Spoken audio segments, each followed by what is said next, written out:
Good morning class.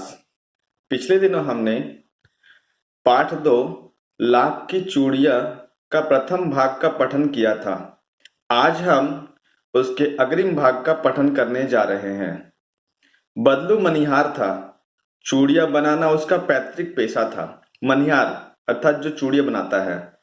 चूड़ी बनाना उसका पैतृक अर्थात पिता से मिला हुआ पेशा अर्थात व्यापार था।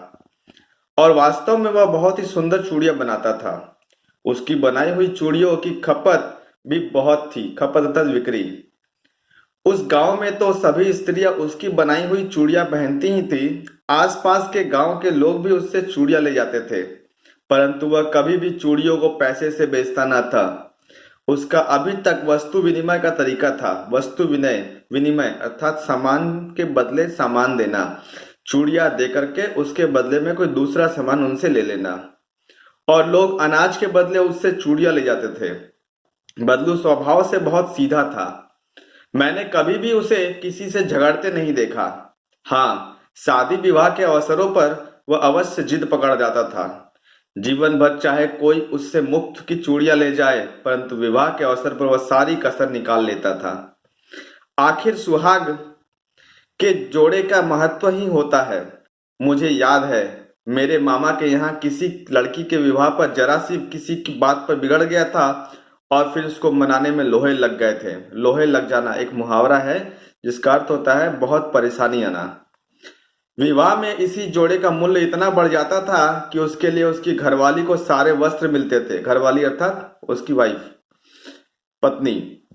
ढेरों अनाज मिलता, उसको अपने लिए पगड़ी मिलती और रुपए जो मिलते सो अलग। यदि संसार में किसी को किसी बात से चिढ़ थी तो वह थी कांच की चूड़ियों से। यदि किसी भी स्त्री के हाथों में उसे कांच की चूड़ियां दिख जाती तो वह अंदर ही अंदर कुड़ जाता, कुड़ उठता अर्थात चिढ़ उठता। और कभी कभी तो दो चार बातें भी सुना देता, शायद उन्हें कुछ बुरे वाला कह भी देता। मुझे तो वह घंटों बातें किया करता। कभी मेरी पढ़ाई के बारे में पूछता, कभी मेरे घर के बारे में और कभी यूं ही शहर के जीवन के बारे में। मैं उससे कहता कि शहर में सब कांच की चूड़ियां पहनते हैं, तो वह उत्तर देता, शहर की बात है लला, वहां तो सभी कुछ होता है। वहां तो औरतें अपने मर्द अर्थात अपने पति का हाथ पकड़कर सड़कों पर घूमती भी है। और फिर उनकी कलाइयां नाजुक होती है ना। लाख की चूड़ियां पहने तो मोच ना आ जाए। कलाइया अर्थात हाथ नाजुक होती है ना, अगर लाख की चूड़ियां पहने तो मोच ना आ जाए। कभी कभी बदलू मेरी अच्छी खासी खातिर भी करता। जिन दिनों उसकी गाय के दूध होता वह सदा मेरे लिए मलाई बचा कर रखता। और आम की फसल में तो मैं रोज उसके यहाँ दो चार आम खाता। परंतु इन सब बातों के अतिरिक्त जिन कारण वह मुझे अच्छा लगता वह यह था कि लगभग रोज ही वह मेरे लिए दो चार गोलियां बना देता। गोलियां अर्थात वह लाख की बची हुई टुकड़ों से गोल गोल गोलियां, गोल गोल आकार वाली गोलियां। मैं बहुधा हर गर्मी की छुट्टी में अपने मामा के यहाँ चला जाता और एक आध महीने वहां रहकर स्कूल खुलने के समय तक वापस आता था। परंतु दो तीन बार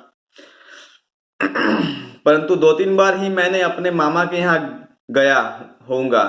तभी मेरे पिताजी एक दूर के शहर में बदली हो गई और एक लंबी अवधि में तक मैं अपने मामा के गांव न जा सका। तब लगभग 8-10 वर्षों के बाद जब मैं वहां गया तो इतना बड़ा हो चुका था कि लाख की गोलियों में मेरी रुचि नहीं रही। अतः गांव में होते हुए भी कई दिनों तक मुझे बदलू का ध्यान न आया। इस बीच मैंने देखा कि गांव में लगभग सभी स्त्रियां कांच की चूड़ियां पहने हैं। विरले अर्थात एकाध हाथों में मैंने लाख की चूड़ियां देखी। तब जाकर तब एक दिन सहसा मुझे बदलू का ध्यान हो आया। बात यह हुई कि बरसात में मेरे मामा की छोटी लड़की आंगन में फिसल कर गिर गई और उसके हाथ में कांच की चूड़ी टूटकर कलाई में घुस गई और उससे खून बहने लगा। मेरे मामा उस समय घर पर न थे। मुझे ही उसकी मरहम पट्टी करनी पड़ी। तभी सहसा मुझे बदलू का ध्यान हो आया और मैंने सोचा कि उससे मिल आऊं। अतः शाम को मैं घूमते घूमते उसके घर चला गया। बदलू वही चबूतरे पर नीम के नीचे एक खाट पर लेटा था। नमस्ते बदलू काका, मैंने कहा। नमस्ते भैया, उसने मेरी नमस्ते का उत्तर दिया और उठकर खाट पर बैठ गया, परंतु उसने मुझे पहचाना नहीं और देर तक मेरी ओर निहारता रहा। आज हम इतना ही करेंगे, अगले दिन इसके आगे का पठन करेंगे। धन्यवाद।